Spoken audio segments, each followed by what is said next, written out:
Hello students. So the first chapter is introduction to accounting. मैंने आपको already एक video भेजी हुई है ग्रुप में regarding the meaning and objectives of accounting.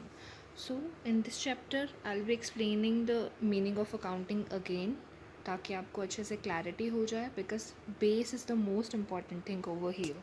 अगर आपको बेस क्लियर है then you will be able to do the questions. Otherwise अगर अच्छे से नहीं पढ़ेंगे तो आपको समझ में नहीं आएगा. See the learning objectives. हम इस चैप्टर में क्या क्या पढ़ने वाले हैं. First is meaning and need of accounting. Discuss the accounting as a source of information. Identify the internal and external users of accounting information, objectives of accounting and the role of accounting, and the basic terms used in the accounting. Before starting, I want you to know that there is a definition of business. ठीक है, business होता क्या है आपके level पे अगर हम बात करें तो business is just a activity which is done on a daily basis. ठीक है, बिजनेस क्या होता है? It is a activity done on the daily basis for the profit motive. Profit motive के लिए किया जाता है. ठीक है, आप में से कईयों के फादर्स जो हैं शॉपकीपर होंगे या बिजनेसमैन होंगे, तो वो क्या करते हैं? वो बिज़नेस करते हैं. बिज़नेस में क्या करते हैं? किसी भी चीज़ का बिज़नेस कर सकते हैं. हो सकता है वो कुछ बेचते हों. ठीक है, सपोज़ अगर आपकी ग्रोसरीज़ की शॉप है. ठीक है, अगर आप दाल बेचते हैं या कुछ भी इस तरीके की आइटम बेचते हैं, आप क्या करते हैं? आप किसी और बंदे से, होलसेलर से लेते हैं. होलसेलर यानी सप्लायर, जो आपको माल सप्लाई करेगा और आगे आप कस्टमर्स को बेच देते हैं और उसमें अपना प्रॉफिट कमा लेते हैं. राइट. तो जब हम ये सारी चीज़ें करते हैं तो उसके अंदर हमें बहुत सारी ट्रांजेक्शन्स होती हैं. अब ये ट्रांजेक्शन क्या होता है? ठीक है, अब ध्यान से सुनना ये बात. आप मान लो कि शूज़ का बिज़नेस करते हैं. ठीक है, अब आप इसमें क्या देखेंगे कि आप कितने होलसेलर से माल ले रहे हैं. ठीक है, यानी आपके सप्लायर्स कौन कौन हैं? सप्लायर्स यानी जिनसे आप गुड्स क्या होते हैं? जो आप फर्दर बेचना चाहते हैं वो गुड्स कहलाते हैं. ठीक है, ये जो बेसिक डेफिनेशन है बाद में भी आएंगी, बट अभी मैं आपको एक्सप्लेन कर रही हूँ तो अभी डेफिनेटली आने वाली हैं और आपको साथ साथ समझना भी है. What are the goods? Goods which are obtained from supplier, जो हम सप्लायर या होलसेलर से लेते हैं for the purpose of reselling. हम उन्हें क्या करना चाहते हैं? रीसेल करना चाहते हैं. सो हम यहाँ क्या देखेंगे कि गुड्स जो हैं वो अपने सप्लायर से ले रहे हैं और आगे सेल कर रहे हैं. तो आपका एक सप्लायर तो नहीं होगा, आप 2 3 4 सप्लायर से माल ले रहे होंगे. किसी से आप शूज़ ले रहे होंगे, किसी से आप बाथरूम स्लिपर्स ले रहे होंगे. ठीक है, अगर आपका कोई भी बिज़नेस है, सपोज़ अगर आपका क्लोथ्स का बिज़नेस है. ठीक है, तो आप किसी से क्लोथ्स ले रहे हैं, किसी से जीन्स ले रहे हैं. ठीक है, that's what you have to do. Now next is कि यहाँ पर क्या देखते हैं हम? डेफिनेशन पर आते हैं. Okay, 1.1 meaning of accounting. American institute of certified public accountants, AICPA, वो एक डेफिनेशन दे रहा है क्या कि अकाउंटिंग क्या होता है. Accounting as the art of recording, classifying, and summarizing in a significant manner and in terms of money, transactions, and events which are in at least part of financial character and interpreting the results thereof.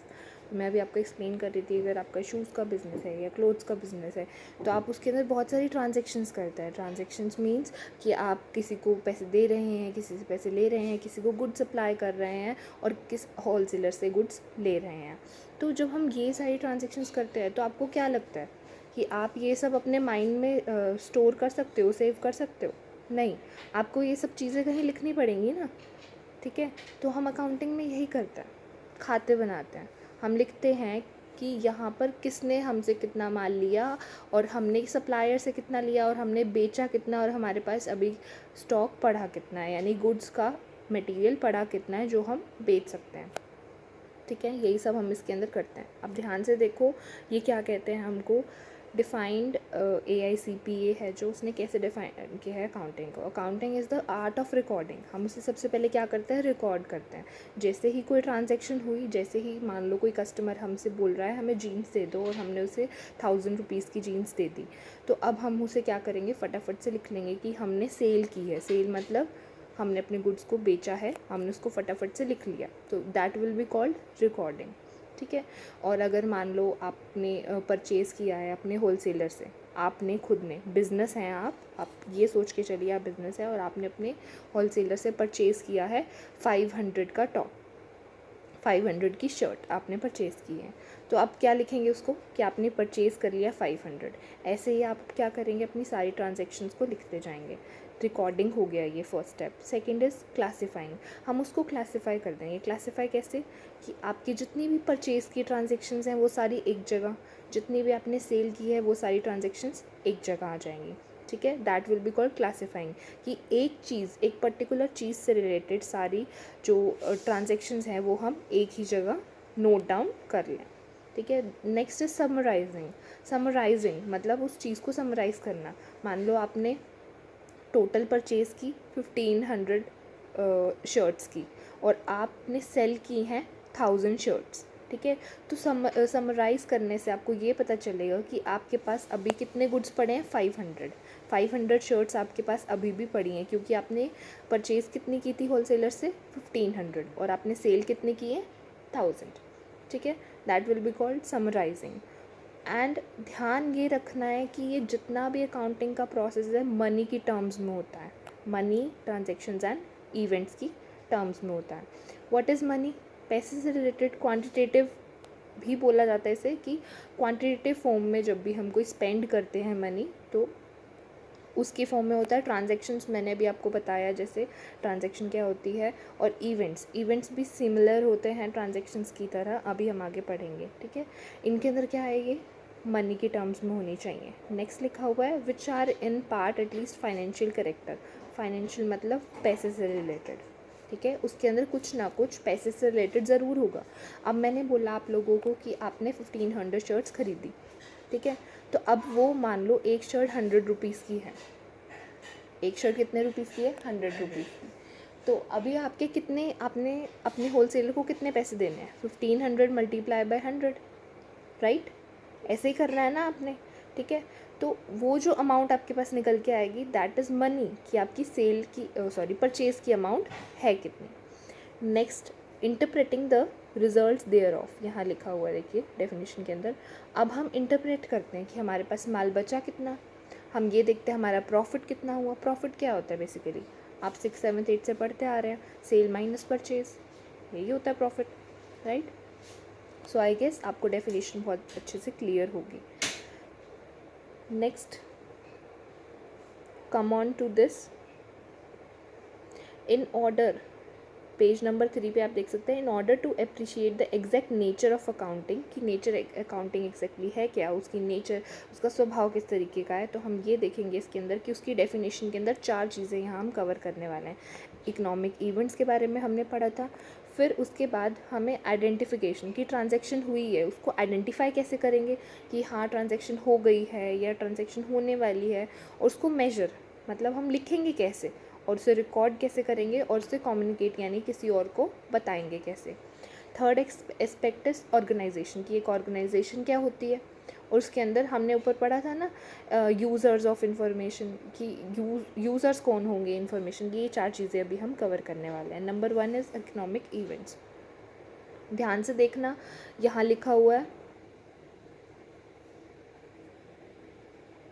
Following are the examples of such transactions.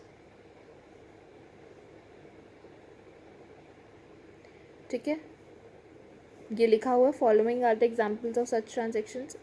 मैंने आपको economic events बताया, ऐसी चीज़ें, transactions जो भी यहाँ पर हमारे बिजनेस के अंदर हुई हैं। ठीक है, देखो, सेल ऑफ मर्चेंडाइज, मर्चेंडाइज भी बोल सकते हैं और मर्केंडाइज भी बोल सकते हैं इसको। ठीक है, to the customers, merchandise means जो भी अपने गुड्स हैं वो अपने कस्टमर को आपने बेचे हैं, तो ये इसका एग्जाम्पल हो गया ट्रांजेक्शन का या फिर इकोनॉमिक इवेंट का। Next is rendering services to customers by ABC limited. अब एक चीज़ यहाँ ध्यान रखनी है, जो भी बिज़नेस है ज़रूरी नहीं है वो सिर्फ गुड्स ही दे रहा हो अपने कस्टमर को, सर्विस भी दे सकता है। सर्विसेज में क्या क्या आ सकता है? ऑटो सर्विस आ सकती है, ठीक है, इंश्योरेंस की सर्विस आ सकती है, बैंक भी तो हमें सर्विसेज देता है ना, वो सर्विसेज इसके अंदर आ सकती है। नेक्स्ट है purchase of material from supplier, मैंने आपको ऑलरेडी बता दिया ये एग्जांपल तो। Next is payment of monthly rent to the landlord. अब यहाँ पे क्या बोल रहे हैं कि जो लैंडलॉर्ड है, जो यहाँ पे लैंडलॉर्ड कौन होता है? ओनर। अगर आपने कहीं शॉप खोली हुई है और वो क्या है, रेंट पे है, तो आप उसे रेंट भी देना पड़ेगा, है ना। तो दैट इज़ द ट्रांजेक्शन, कि आप ट्रांजेक्शन कर रहे हैं। अब वो पैसे भी तो आप बिजनेस में से ही निकालोगे ना, ठीक है। तो ये हमारे इकोनॉमिक इवेंट्स हैं। इकोनॉमिक मतलब पैसे से रिलेटेड ऐसी ट्रांजैक्शंस जो कि बिज़नेस के अंदर होती हैं और हम उन्हें रिकॉर्ड करना चाहिए, that is called economic events, ठीक है। नेक्स्ट है आइडेंटिफाई कैसे करेंगे, उन्हें मेजर कैसे करेंगे। See the first line over here, it means determining what transactions to record. हमें ट्रांजेक्शन एक्चुअली कौन से रिकॉर्ड करनी है? हमें सिर्फ, यहाँ देखो, हमें सिर्फ वो करनी है जो फाइनेंशियल कैरेक्टर है जिनके पास, यानी जो पैसे से रिलेटेड है, हमें सिर्फ वही ट्रांजैक्शंस क्या करनी है, रिकॉर्ड करनी है, ठीक है। कौन सी? ऐसी ट्रांजैक्शंस जो सिर्फ पैसे में है, फाइन। नेक्स्ट है मेजरमेंट। अब हमें मेजरमेंट कैसे करना है? मेजरमेंट इज़ कि जो भी हमने ट्रांजैक्शन करी है, ठीक है, सपोज़ आपने सप्लायर से क्या किया है, 1500 शर्ट्स खरीदी हैं। क्या किया आपने? 1500 शर्ट्स खरीदी हैं और एक शर्ट कितने की है? 100 रुपीज़ की, राइट। तो अभी ये टोटल बन गए 1,50,000, ठीक है। तो आपने मेजर कर लिया उस ट्रांजैक्शन की। ट्रांजैक्शन क्या है? इकोनॉमिक इवेंट क्या है? परचेजिंग फ्रॉम द सप्लायर, ठीक है। उसके बाद यहाँ पर हम ये देख रहे हैं कि आइडेंटिफाई क्या किया आपने, कि ट्रांजैक्शन हुई है, परचेज़ किया है, वो भी मनी के अंदर। आप पैसे तो दोगे ना अपने सप्लायर को, ठीक है। दैट मीन्स कि वो ट्रांजैक्शन किस में हुई है? पैसे में हुई है, तो हम उसे आइडेंटिफाई कर रहे हैं, ठीक है। अगर कोई ट्रांजैक्शन पैसे में नहीं हुई तो हम उसे आइडेंटिफाई नहीं करेंगे, हम उसे रिकॉर्ड नहीं करेंगे। नेक्स्ट इज़ मेजरमेंट, कि एक्चुअली में हुई कितने की है, मॉनेटरी टर्म्स, रुपीज़ के अंदर। ये देखिए, wait a second, here it is given using monetary term. Monetary terms rupees के अंदर या पैसे के अंदर हमने कोई भी ट्रांजेक्शन की है उसको हम यहाँ रिकॉर्ड करेंगे, ठीक है।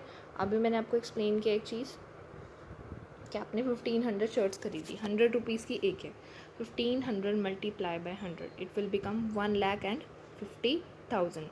इट मीन्स कि आपने अमाउंट को मेजर कर लिया। अमाउंट कितनी है? 1,50,000। वंस आप अमाउंट को मेजर कर लेते हैं, उसके बाद नेक्स्ट आता है रिकॉर्डिंग, कि हमें उसे रिकॉर्ड कैसे करना है, ठीक है। अब यहाँ से शुरू होती है काउंटिंग, बच्चे ध्यान रखना, बिकॉज डेफिनेशन में क्या पढ़ा था? It is an art of recording, classifying and summarising, right. Recording से क्या शुरू होती है? हमारी ट्रांजैक्शन। रिकॉर्डिंग के अंदर हम क्या करेंगे? जनरली जो भी हमारी ट्रांजैक्शंस हुई हैं हम उन्हें रिकॉर्ड कर लेंगे। रिकॉर्ड कैसे करना है वो हम आगे डिस्कस करेंगे, ठीक है। बस आपको ध्यान क्या रखना है कि रिकॉर्डिंग के अंदर कि परचेज़ हुई है तो आपको बताना है परचेज़ हुई है और कितनी अमाउंट से हुई है, ये आपको एक्सप्लेन करना है। Now next move to the, इसी के अंदर एक और पार्ट है कम्युनिकेशन, ठीक है।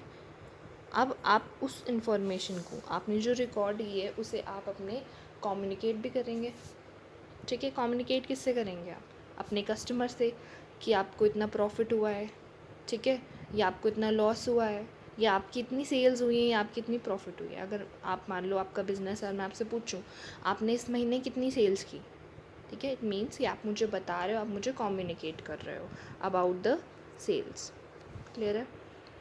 थर्ड पॉइंट यहाँ आता है organisation. Organisation, it is a business जिसकी हम बात कर रहे हैं यहाँ पे, ठीक है।